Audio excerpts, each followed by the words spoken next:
नमस्कार। पिछले कुछ सालों से मैंने एक सवाल बार-बार सुना है। अ, अक्सर ही क्लाइंट पूछते रहते हैं कि गौरव सर, मेरे अकाउंट में काफ़ी पैसा जमा हो गया है, कहीं income tax department notice notice तो नहीं भेज देगा? तो कुछ लोग इतने परेशान हो जाते हैं कि अपना पैसा अलग-अलग बैंकों में बाँट देते हैं। कई लोग यह भी सोचते हैं कि बैंक में ज़्यादा पैसा रखना ही गलत है। लेकिन सच क्या है? क्या सेविंग अकाउंट में पैसे रखने की कोई लिमिट होती है? क्या बैंक में 50 लाख, 1 करोड़ या उससे भी ज़्यादा पैसा रखना गैर कानूनी है? तो आज मैं आपको बिल्कुल सरल भाषा में पूरी सच्चाई जो है बताने वाला हूँ।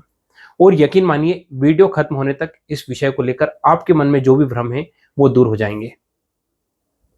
तो सबसे पहले महत्वपूर्ण बात हमको ये समझना है कि इनकम टैक्स एक्ट या बैंकिंग रूल्स में ऐसा कोई भी नियम नहीं है जो ये कहता हो कि सेविंग अकाउंट में आप केवल निश्चित धनराशि ही रख सकते हैं।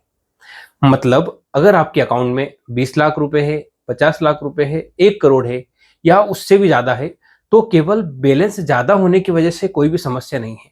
जी हाँ, आपने जो है बिल्कुल सही सुना। सिर्फ ज़्यादा पैसा जो है बैंक में रखे होने से कभी भी नोटिस नहीं आता है। तो फिर लोग क्यों फँस जाते हैं?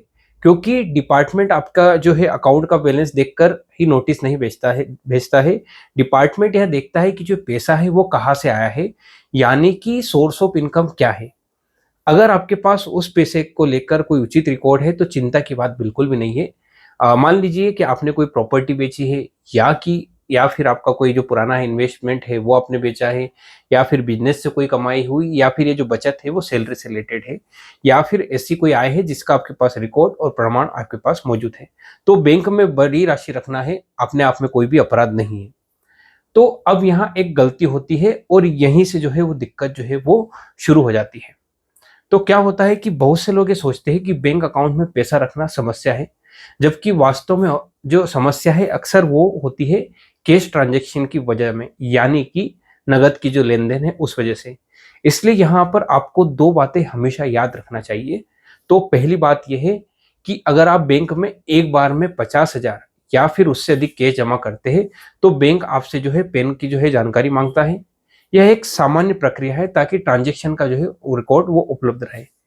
अब दूसरी और जो महत्वपूर्ण बात इस विषय में ये है कि अगर पूरे वित्तीय वर्ष में आपके सेविंग अकाउंट में कुल मिलाकर 10 लाख या उससे अधिक कैश जमा हो जाता है, तो बैंक इसकी जो जानकारी है वो निर्धारित पोर्टल के माध्यम से जो है वो इनकम टैक्स विभाग को भेजता है। तो ध्यान दीजिए, मैंने यहाँ पे कहा है कैश, यानी कि केवल नगद पैसा। तो बहुत लोग यहाँ पर गलती कर देते हैं। उन्हें लगता है कि अकाउंट में 10 लाख आते ही जो है वो समस्या हो जाएगी, लेकिन ऐसी कोई भी समस्या यहाँ पर नहीं है। अगर पैसा जो है बैंक के ट्रांसफर से आया है, जैसे कि एनईएफटी हो गया, आरटीजीएस हो गया, आईएमपीएस हो गया, यूपीआई, तो यह अलग विषय है। वह 10 लाख वाली जो है वो कैश रिपोर्टिंग की जो है सीमा में शामिल नहीं होगी।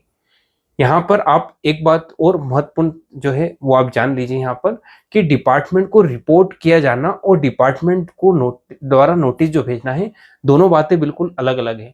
कई लोगों को लगता है कि जैसे ही जानकारी जो है डिपार्टमेंट तक पहुंची, अब नोटिस आना तय है। लेकिन ऐसा बिल्कुल नहीं है। अगर आपके पास पैसे का जो है उचित स्रोत है, आपने अपनी आय सही तरीके से दिखाई है, तो सामान्यतः घबराने की जो है कोई भी आवश्यकता इस तरह से नहीं बनती है। असल समस्या तब होती है जब बड़ी राशि जमा हो जाए और उसके स्रोत के बारे में कोई संतोषजनक जानकारी उपलब्ध न हो। तो पूरी बात का जो है निष्कर्ष क्या निकलता है इस वीडियो से? तो सेविंग अकाउंट में पैसा रखने की अधिकतम सीमा ऐसी कोई भी निर्धारित नहीं है। आप अपने अकाउंट में बड़ी से बड़ी राशि भी रख सकते हैं। केवल उस पैसे का स्रोत, यानी कि सोर्स जो है वो आपके पास स्पष्ट होना चाहिए।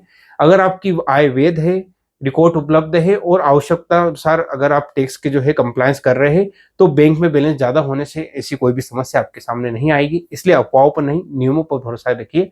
अगर ये जानकारी आपको उपयोगी लगी है तो अपने परिवार और दोस्तों के साथ ज़रूर साझा करें। हो सकता है उनके मन में भी यही भ्रम हो। तो इसी तरह टैक्स, जीएसटी और फाइनेंस से जुड़ी हुई ऐसी सरल और सटीक जानकारी के लिए टैक्स जो चैनल है उसको सब्सक्राइब करना ना भूलें। मिलते हैं अगले वीडियो में। धन्यवाद।